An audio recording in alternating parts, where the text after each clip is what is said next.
तो पहली मुट्ठी ही ठाकुर जी ने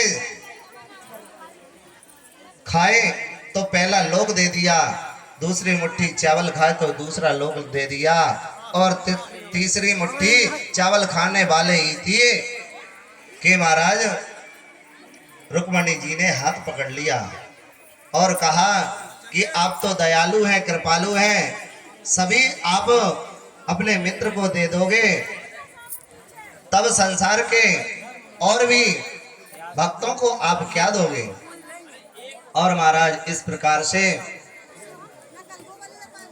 विश्वकर्मा जी को आदेश दिया और कहा तुम जाकर के सुलतामा जी का महल बनाओ।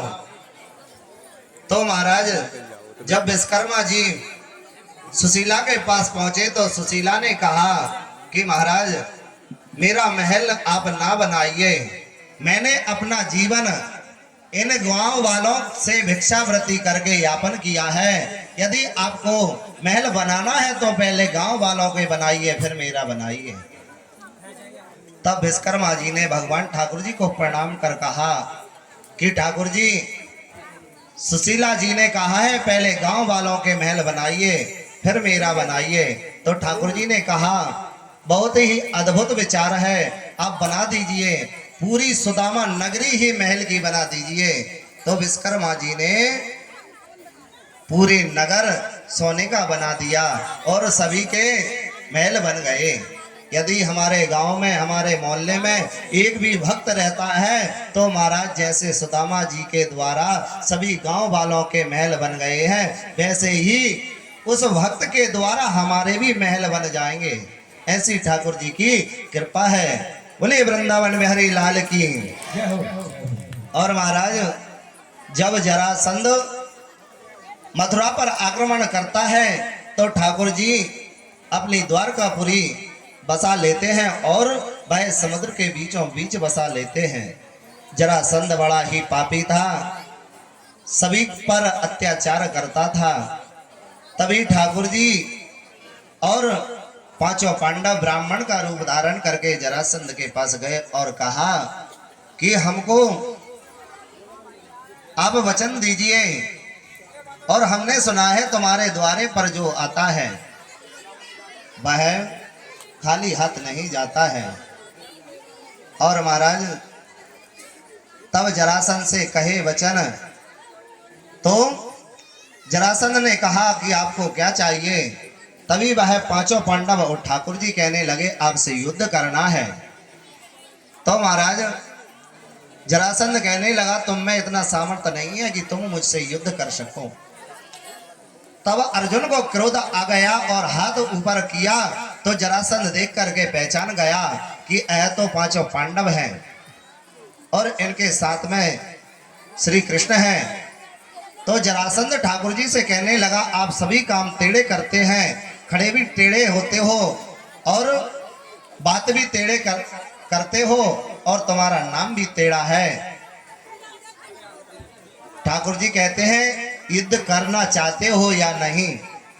तो महाराज जरासंध कहने लगा तुम तो रणछोर हो सकता है कि तुम मेरे कौशल से भाग जाओ, मैं तुमसे युद्ध नहीं करूंगा, मैं भीम से युद्ध करूंगा, भीम ही मेरे जैसा बलशाली है। तो महाराज दूसरे दिन मल्ल युद्ध होता है और धीरे धीरे जरासंध और भीम के बीच युद्ध चलता है। धीरे धीरे महाराज कई दिन व्यतीत हो गए पर जरासंध की मृत्यु ना हुई। कभी पैर उखाड़ करके फेंक देता और कभी नहीं फेंकता। महाराज चावल केवल सुदामा जी ही बांटेंगे और कोई नहीं बांटेगा।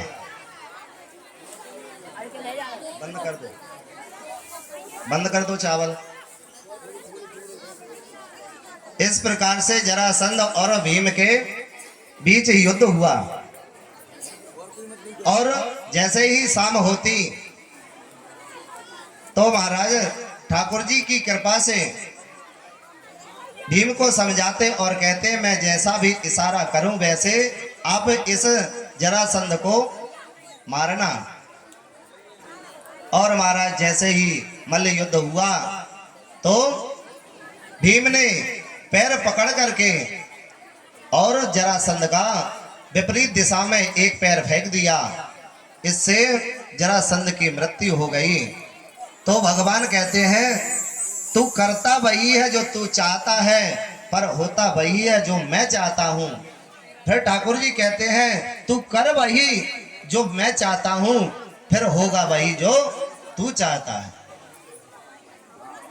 ठाकुर जी इस प्रकार के अपने वचन सभी पांचों पांडवों को देते हैं। इस प्रकार से महाराज पांचों पांडव विजय हो जाते हैं और ठाकुर जी सभी पांचों पांडव को राजपाट देकर के वहां से चले जाते हैं। और महाराज संक्षिप्त रूप में महाभारत का भी वर्णन सुखदेव जी ने कहा है कि महाभारत की नींव कहां से डली। तो महाराज पांचों पांडवों ने महल बनवाए और अद्भुत ही महल बनवाया। सभी राजाओं को बुलवाया और कहा हमारा महल बहुत ही अद्भुत है। तब उसी महल को देखने के लिए दुर्योधन भी आया था, पर द्रौपदी ने कहा था कि अंधे का पुत्र अंधा होता है और वह दुर्योधन गिर जाता है। तो महाराज दुर्योधन क्रोध होकर के अपनी नगरी को आ जाता है और अपने मामा शकुनी से कहता है कि मुझे बदला लेना है। और महाराज उसी समय से वह महाभारत का बीज रोपण हो गया। कुछ समय हुआ, दुर्योधन ने अपने मामा के साथ मिलकर के पांचों पांडवों के साथ छल करना आरंभ कर दिया। और महाराज जैसे ही छल किया तो दुर्योधन ने जुआ खेलना आरंभ किया। वह जो पासे थे वह कुरूप नीति के थे, मायावी पासे थे। जो दुर्योधन चाहेगा वही वैसे ही पासे आएंगे। तो महाराज पांचों पांडवों ने अपना राजपाट सब जुए में खो दिया।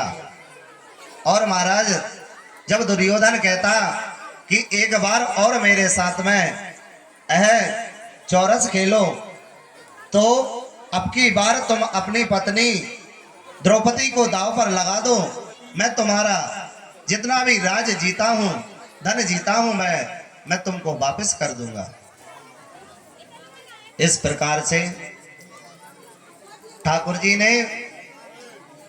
जी की कृपा से सुदामा जी को कहा और अपने भक्तों को कहा, बोले वृंदावन बिहारी लाल की। अभी शोर ज्यादा चल रहा है।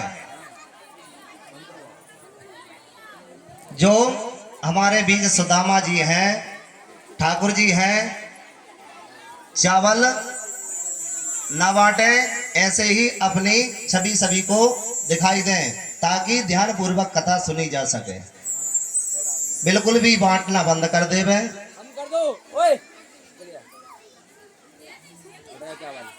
क्योंकि महाराज कुछ ही मिनटों की कथा शेष है, वह हम ध्यान से सुन सकेंगे तो भगवत प्राप्ति हो जाएगी। इसमें सभी का कल्याण है। बोलो वृंदावन बिहारी लाल की।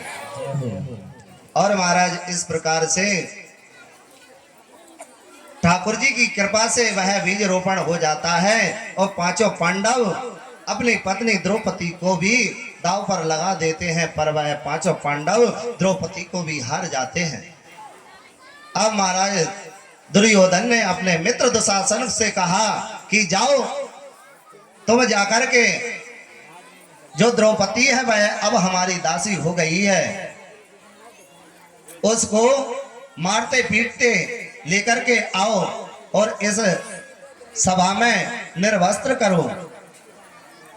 तब महाराज दुशासन गया और द्रौपदी को लेकर के आया और बीच सभा में द्रौपदी आकर के दुशासन अपमान कर रहा है, चीर खींच रहा है और द्रौपदी सभी को पुकारती है, सभी गुरु को पुकारती है, अपने पतियों को पुकारती है, पर उसकी मदद करने के लिए कोई नहीं आता है। तब द्वारकाधीश को पुकारती है। तब महाराज द्वारकाधीश से प्रार्थना करती है। क्या प्रार्थना करती है? ओम नमो भगवते वासुदेवाय। ओम नमो भगवते वासुदेवाय। ओम नमो भगवते वासुदेवाय। बोले जोर से बोले, ताली बजाए, हमें लगे।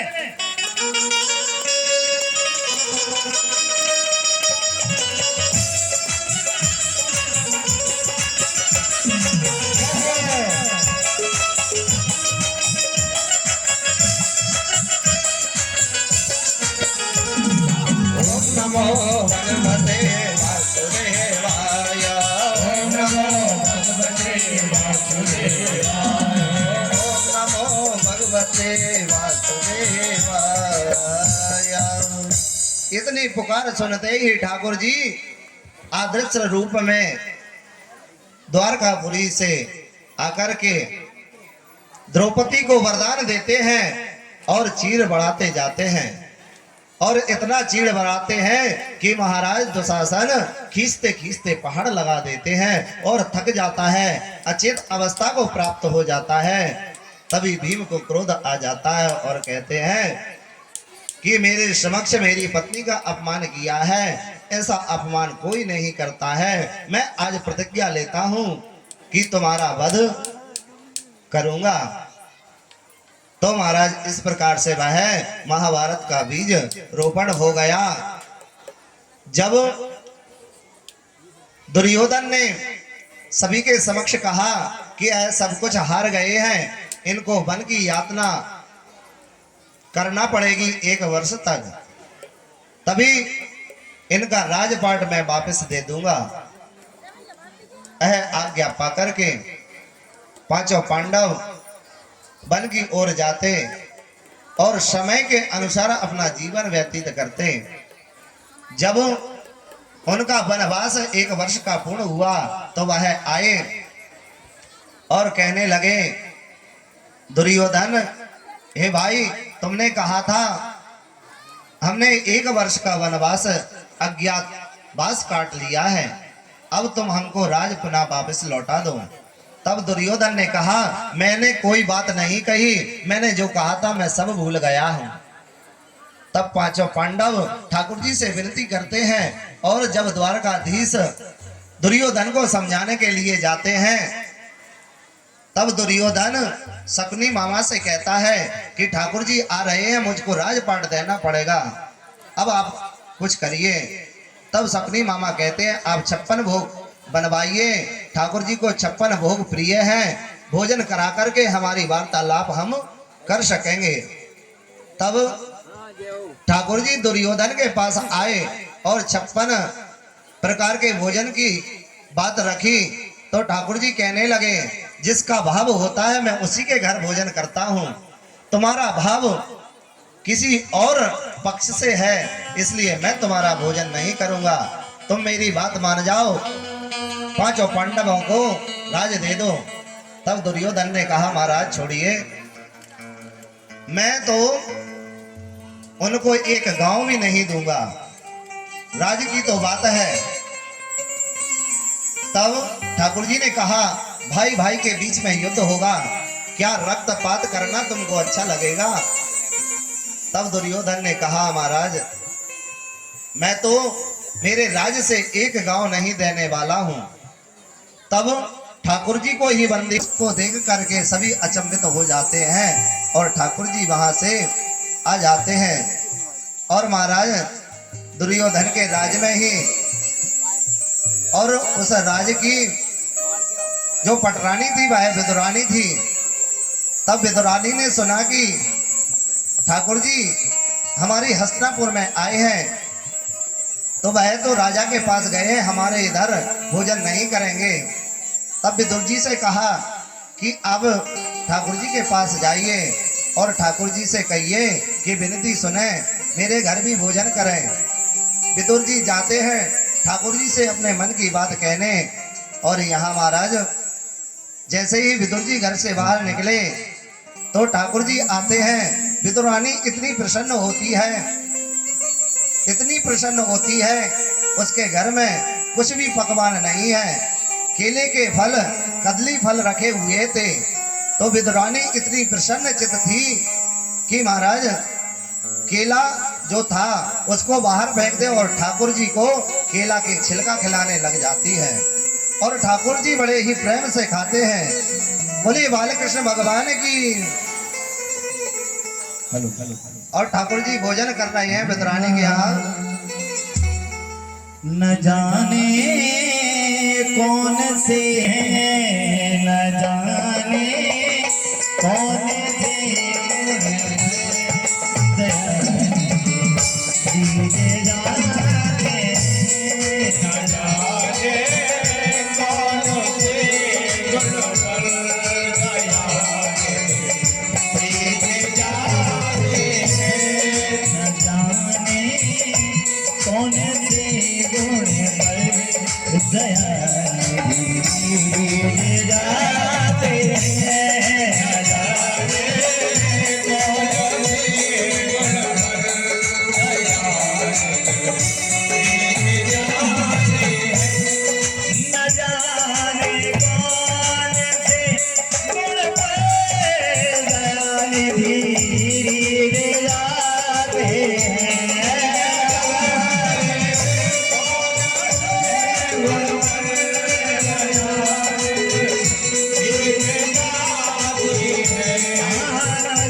जाने कौन से गुण पर दयानिधि रे जाते हैं।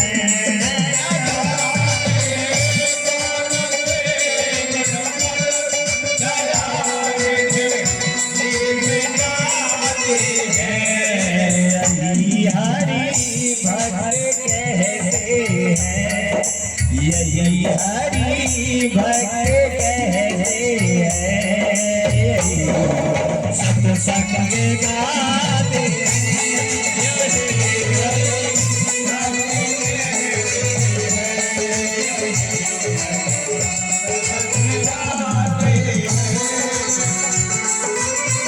कौन से गुण पर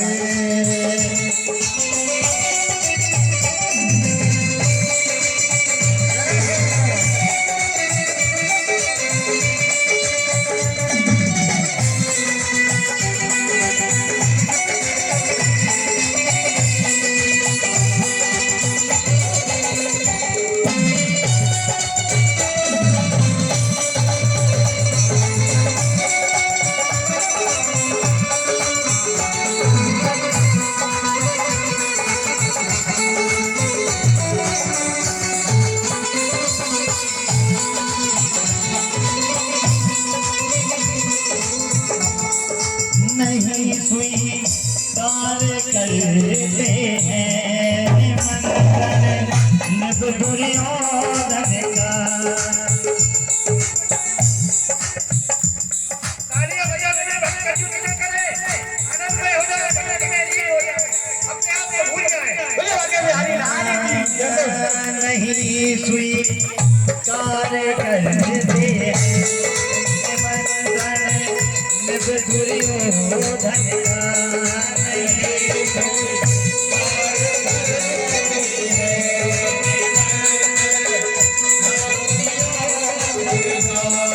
नहीं स्वीकार करते हैं निमंत्रण नभ दुर्योधन का।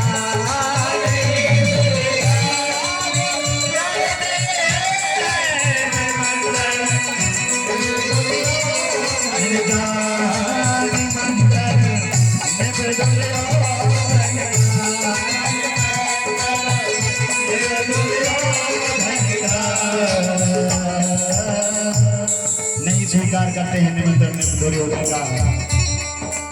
विदुर के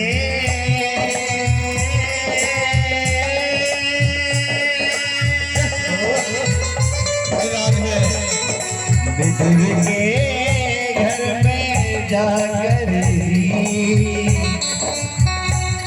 विदुर के घर घर पे जाकर भोग छिलका लगा दे।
श्री वृंदावन बिहारी लाल की जय जय श्री राधे, जय जय श्री राधे, जय जय श्री राधे श्याम।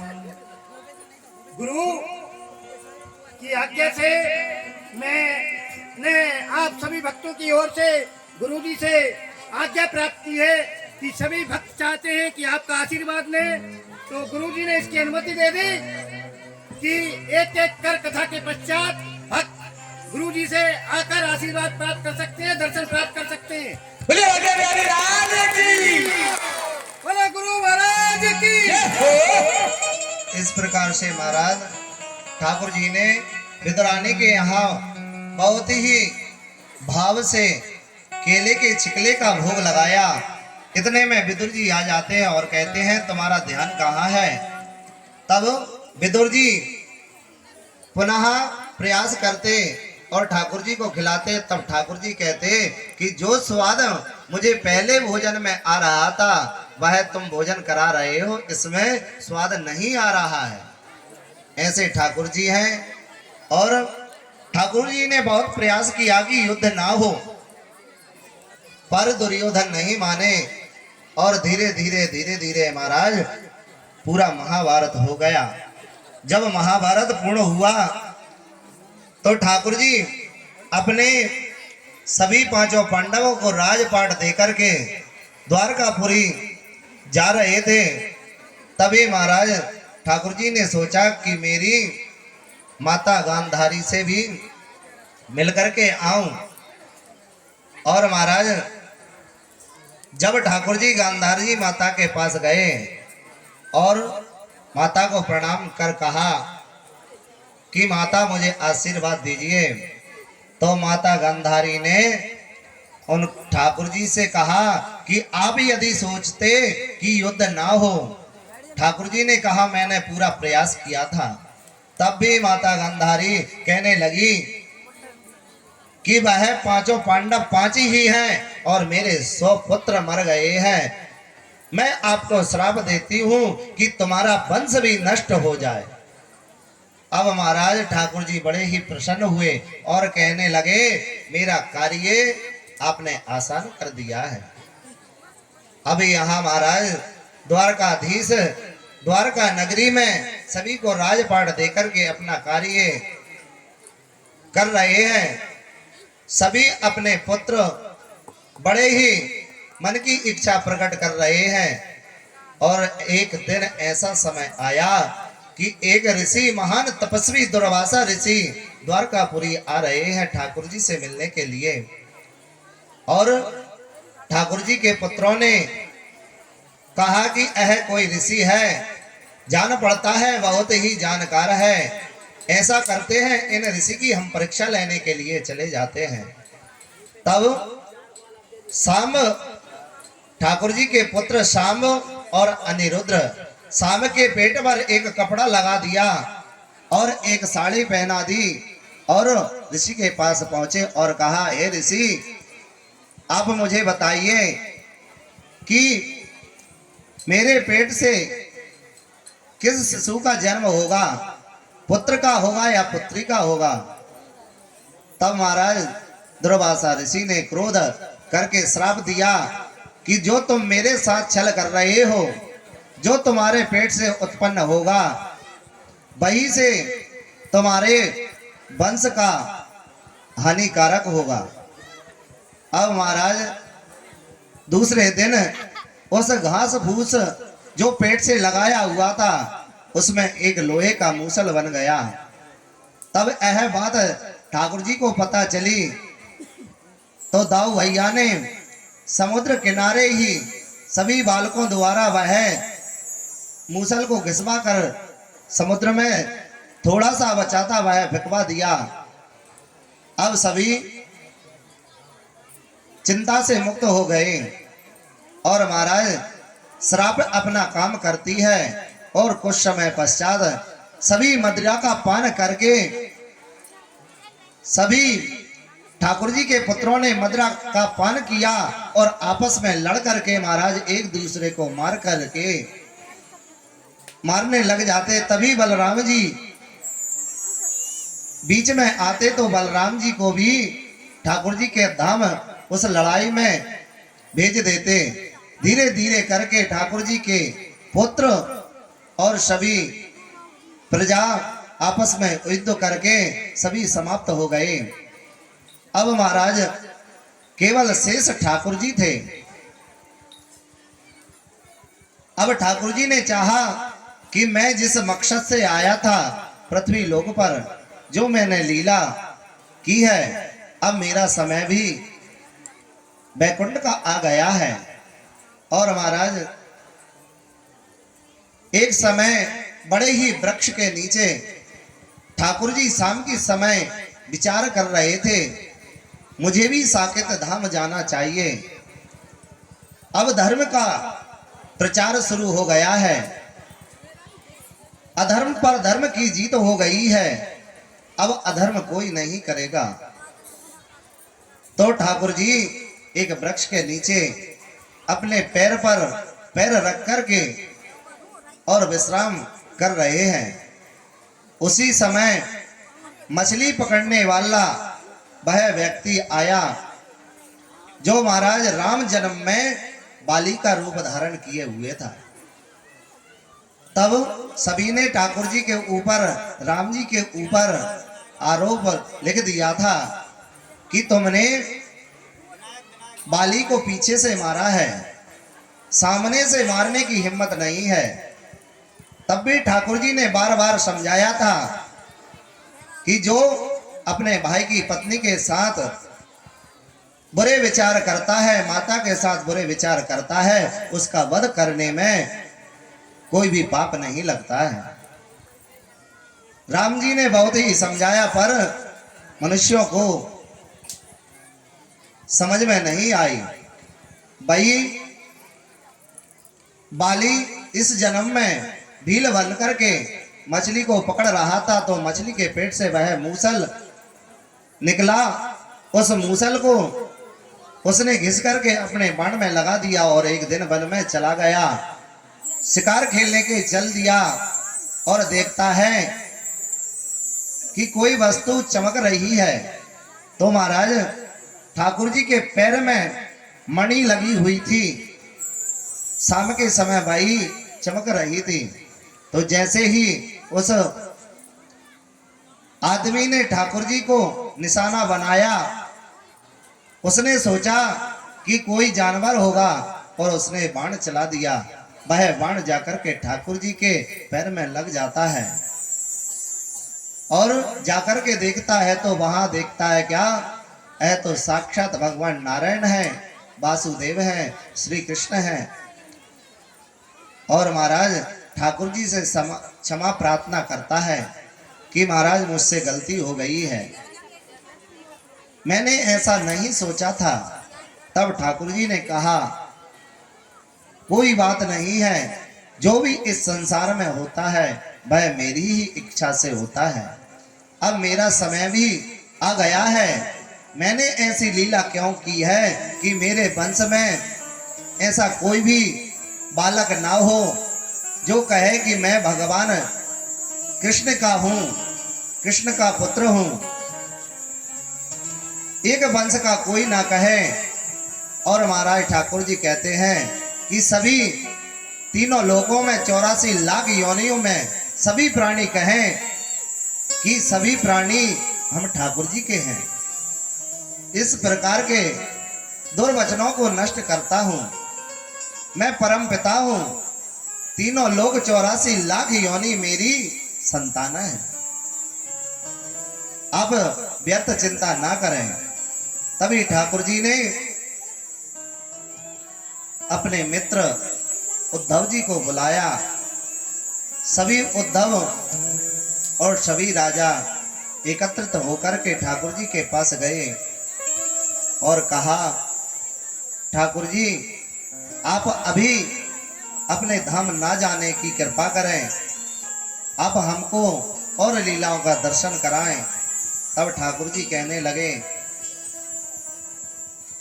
अभी जो अधर्म था धर्म की विजय हो गई है, अब कोई भय नहीं है। तब सभी उद्धव सहित नंद बाबा गोपिका सभी ठाकुर जी से प्रार्थना करती हैं कि ठाकुर जी आप साकेत धाम ना जावे। तब ठाकुर जी ने कहा, उद्धव जी को बुलाया और कहा कि यह मेरा हृदय है और अपने योग शक्ति से श्रीमद् भागवत महापुराण की वह ग्रंथ उद्धव जी को दिया और कहा कि आज से जहां भी श्रीमद् भागवत महापुराण की कथा होगी वहीं मैं आदर्श रूप में आकर के विराजमान रहूंगा। अब व्यर्थ ही चिंता ना करें। और गोपिकाओं को आशीर्वाद दिया कि मैं हमेशा वृंदावन धाम में स्वरूप से ही रहूंगा, मैं साकेत धाम नहीं जाऊंगा। जो भी भक्त वृंदावन धाम आकर के दर्शन करेगा उसको मैं दर्शन अवश्य ही दूंगा। और महाराज जो भी वृंदावन धाम जाता है ठाकुर जी से जिस प्रकार की मनोकामना करते हैं वह साक्षात ठाकुर जी वृंदावन धाम में वास करते हैं। और सभी श्रोताओं से ठाकुर जी कहते हैं,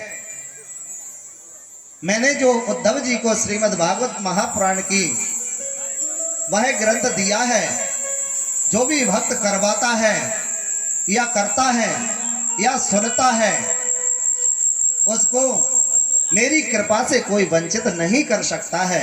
ऐसी श्रीमद् भागवत महापुराण की यह शास्त्र है। महाराज यह श्रीमद् भागवत महापुराण की कोई कथा नहीं है, यह तो साक्षात ठाकुर जी ही हैं। ठाकुर जी की कृपा से ही हम इस गाथा को सुन पाते हैं।